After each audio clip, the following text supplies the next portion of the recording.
Assalamualaikum warahmatullahi wabarakatuh. Saya Nur Aini Regina Lating 2013-0410 mengajukan penelitian dengan judul Pengaruh Struktur Modal, Profitabilitas dan Dividen terhadap Nilai Perusahaan dalam studi kasus pada perusahaan yang tercatat dalam Indeks LQ 45.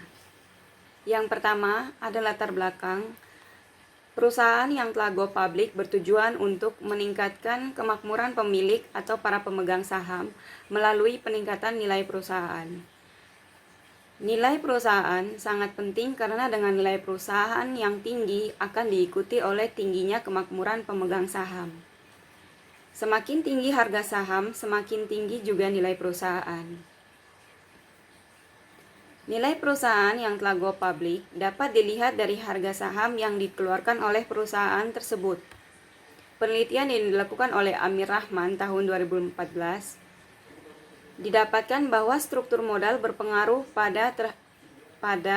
terhadap nilai perusahaan.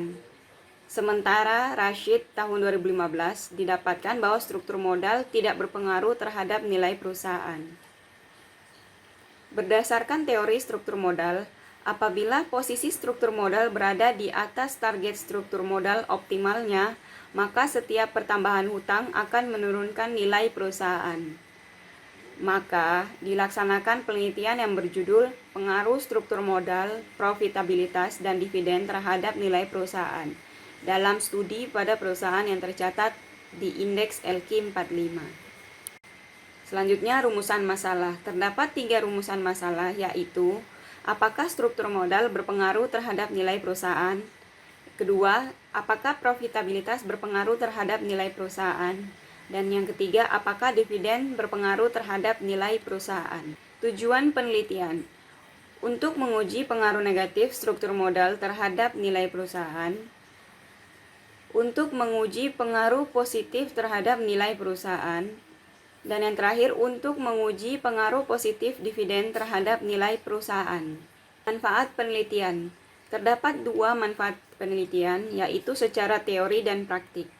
Secara teori, sebagai akademisis kita dapat mendalami pengembangan serta menjelaskan bagaimana suatu keputusan investasi dan pendanaan dibentuk berdasarkan teori-teori yang berkaitan dengan hal tersebut, sehingga dapat mengembangkan penelitian ini ke arah yang lebih baik ke depannya. Sementara secara praktik, penelitian ini dapat digunakan oleh investor untuk menilai dan memahami bagaimana keputusan pendanaan dalam pembentukan struktur modal yang diambil oleh manajer tersebut. Apakah sudah sesuai dan bagus untuk keputusan bersama baik bagi pihak insider maupun outsider perusahaan. Ada tinjauan pustaka.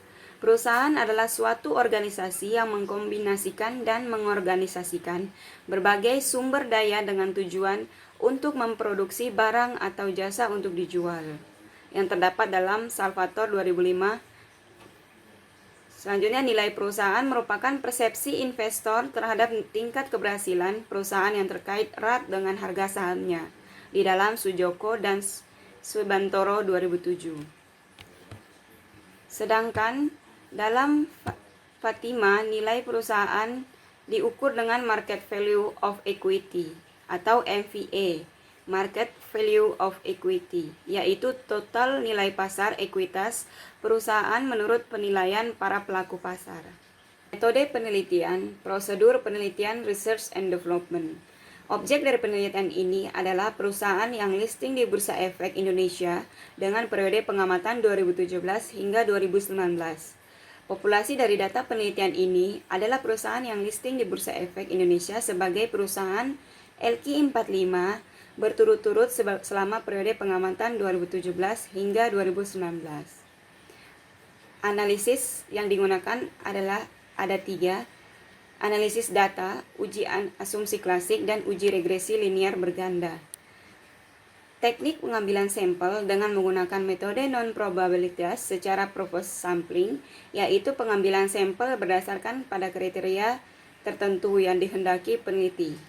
Uji kelayakan, uji normalitas bertujuan untuk mengetahui apakah variabel pengganggu atau residual memiliki distribusi normal. Sebagai dasar bahwa uji T dan uji F mengasumsikan bahwa nilai residual mengikuti distribusi normal. Jika asumsi ini dilanggar, maka model regresi dianggap tidak valid dengan jumlah sampel yang ada. Salah satu cara yang biasa digunakan untuk menguji normalitas model regresi yaitu dengan analisis statistik atau analisis Z, score squeedness, dan kurtosis, one sample QS test. Uji multikolinearitas bertujuan untuk menguji apakah model regresi ditemukan adanya kolerasi antara variabel bebas atau independen variabel. Model regresi yang baik seharusnya tidak terjadi kolerasi di antara variabel bebas, karena jika hal tersebut terjadi, maka variabel-variabel tersebut tidak ortogonal atau terjadi kemiripan. Variabel ortogonal adalah variabel bebas yang nilai korelasi antara sesama variabel bebas bernilai 0. Uji ini untuk menghindari kebiasaan dalam proses pengambilan keputusan mengenai pengaruh persel masing-masing variabel independen terhadap variabel dependen. Untuk mendeteksi apakah terjadi problem multikol, dapat melihat ini nilai tolerance dan lawannya variance.